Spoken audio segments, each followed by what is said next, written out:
6 फरवरी, वो मनहूस तारीख जिस दिन स्वर कोकिला, स्वर सम्राज्ञी लता मंगेशकर ने इस दुनिया को अलविदा कहा था। कौन भूल सकता है भला वो तारीख जब ये खबर आई कि लता दी अब हमारे बीच नहीं रही। लता मंगेशकर के निधन की खबर सुन पूरा देश ही नहीं बल्कि पूरी दुनिया रोई। लता दी के जाने के गम में डूबे देशवासियों को उस वक्त एक और बड़ा झटका लगा जब फेमस सिंगर और कंपोजर बप्पी लहरी के निधन की खबर सामने आई।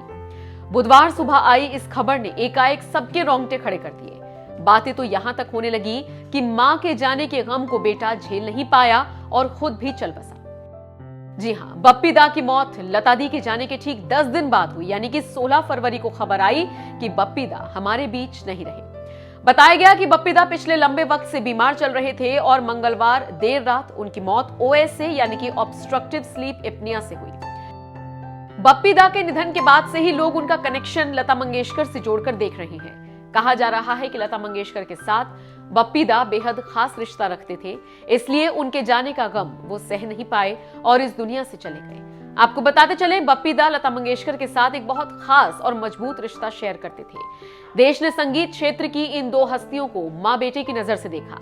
कहा जाता है कि बप्पी दा लता दी को अपनी मां स्वरूप मानते थे। स्वर कोकिला को बप्पी दा का बहुत बड़ा सपोर्ट सिस्टम भी माना जाता था।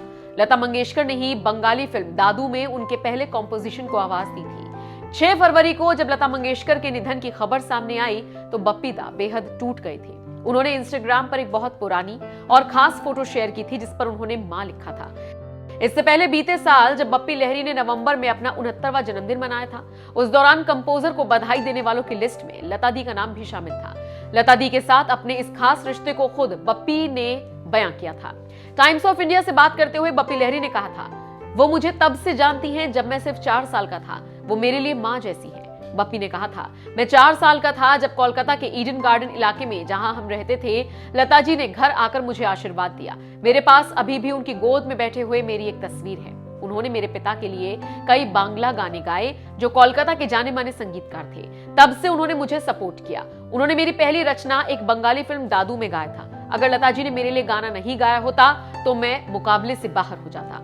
बप्पी दा ने आगे कहा था, मेरा पहला बड़ा बॉलीवुड हिट स्कोर आमिर खान के पिता ताहिर हुसैन की फिल्म जख्मी थी। उसमें लता जी ने अभी भी दुश्मनी और आओ तुझे चांद पे ले जाऊं गाया था। दोनों गाने हिट हुए थे। इसके अलावा बप्पी लहरी ने लता मंगेशकर के बारे में और भी ढेर सारी बातें इस इंटरव्यू में कही थी। वहीं दिग्गज गायिका के निधन पर अपनी 4 साल की उम्र की पुरानी तस्वीर को सोशल मीडिया पर शेयर कर बप्पी दा ने उन्हें श्रद्धांजलि भी दी थी। लता दी और बप्पी दा के बीच का यह खास रिश्ता हमेशा से ही चर्चाओं में रहा और अब जाने के बाद भी इनका जिक्र होना लाजमी है।